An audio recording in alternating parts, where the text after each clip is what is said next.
एक आदमी जिसने अपनी ही पत्नी को मार डाला, उसकी लाश को लकड़ी के बक्से में छिपा दिया और फिर खुद पुलिस स्टेशन जाकर बोला, मेरी पत्नी लापता है।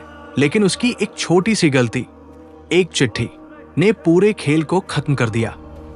ये कहानी है सूरत के गोड़ादरा इलाके की, जहां एक पति की चालाकी उसकी सबसे बड़ी हार बन गई। सूरत का गोड़ादरा इलाका, भीड़ भाड़, रोजमर्रा की जिंदगी, काम पर जाते लोग, शाम को लौटते परिवार, बाहर से सब कुछ बिल्कुल सामान्य। लेकिन इसी सामान्य दिखने वाली दुनिया के अंदर छिपी थी एक ऐसी कहानी जो रिश्तों के अंधेरे चेहरे को उजागर करती है। ये कहानी है एक पति और पत्नी की, जिनके बीच का रिश्ता समय के साथ कमजोर होता चला गया। शुरुआत में सब कुछ ठीक था, लेकिन धीरे धीरे छोटी छोटी बातों ने बड़ा रूप लेना शुरू कर दिया। बहसें बढ़ी, आवाजें ऊंची हुई और फिर रिश्ते में दरारें इतनी गहरी हो गई कि एक दिन वो दरार एक खौफनाक खाई में बदल गई। बताया जाता है कि घटना वाले दिन भी दोनों के बीच झगड़ा हुआ, लेकिन इस बार झगड़ा सामान्य नहीं था। गुस्सा अपने चरम पर था और उसी गुस्से में एक ऐसा कदम उठाया गया जिसने सब कुछ खत्म कर दिया। पति ने अपनी पत्नी की हत्या कर दी। एक पल का गुस्सा, लेकिन उसका अंजाम जिंदगी भर का अपराध। उस पल के बाद कमरे में सिर्फ सन्नाटा था और एक ऐसा सच जिसे अब छुपाना जरूरी था। हत्या के बाद आरोपी के सामने सबसे बड़ा सवाल था, अब क्या? कैसे बचेगा?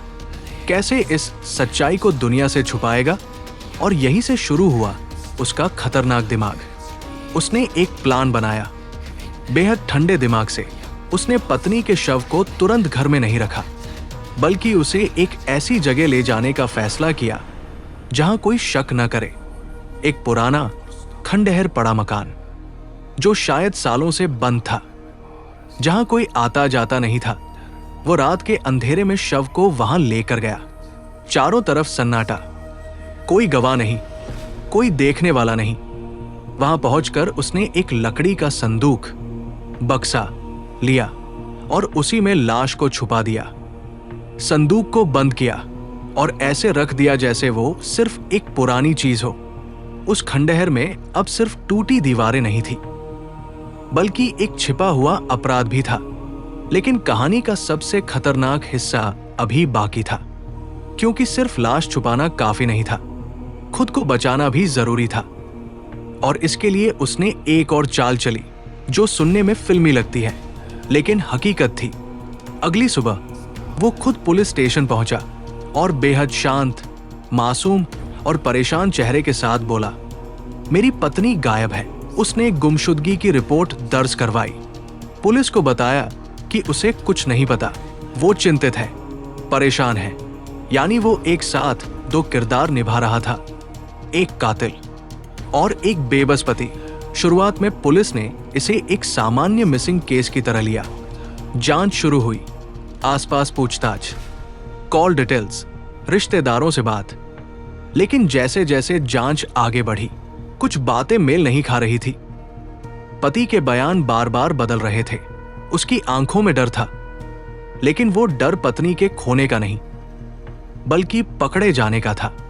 पुलिस का शक धीरे धीरे गहराने लगा और फिर उन्होंने घर की तलाशी लेने का फैसला किया। यही वो मोड़ था जिसने पूरी कहानी बदल दी। तलाशी के दौरान उन्हें एक चिट्ठी मिली, एक साधारण कागज, लेकिन उस पर लिखे शब्द बेहद असाधारण थे। ये चिट्ठी खुद आरोपी ने लिखी थी और शायद उसने सोचा भी नहीं था कि यही उसकी सबसे बड़ी गलती बन जाएगी। चिट्ठी में ऐसे संकेत थे, ऐसे शब्द थे जो सीधे तौर पर यह बताते थे कि मामला सिर्फ गुमशुदगी का नहीं है, इसके पीछे कुछ छिपा है, कुछ बहुत बड़ा। पुलिस ने तुरंत अपने शक को और मजबूत किया और फिर उस पुराने खंडहर मकान की तरफ जाने का फैसला किया। जब पुलिस वहां पहुंची तो माहौल खुद ही कहानी बयां कर रहा था। टूटी दीवारें, धूल, सन्नाटा और बीच में रखा एक लकड़ी का संदूक, जैसे वो किसी राज को अपने अंदर छुपाए बैठा हो। जैसे ही संदूक खोला गया, सच सामने था। पत्नी का शव बरामद हुआ और उसी पल पूरा खेल खत्म हो गया। अब कोई शक नहीं था, कोई कहानी नहीं बची थी, सच्चाई सामने थी।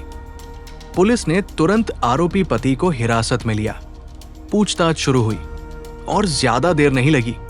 उसने अपना जुर्म कबूल कर लिया। उसने बताया कि कैसे गुस्से में आकर उसने ये कदम उठाया और फिर कैसे खुद को बचाने के लिए पूरी कहानी रची। लेकिन अंत में वही चिट्ठी, वही छोटी सी गलती उसकी हार बन गई।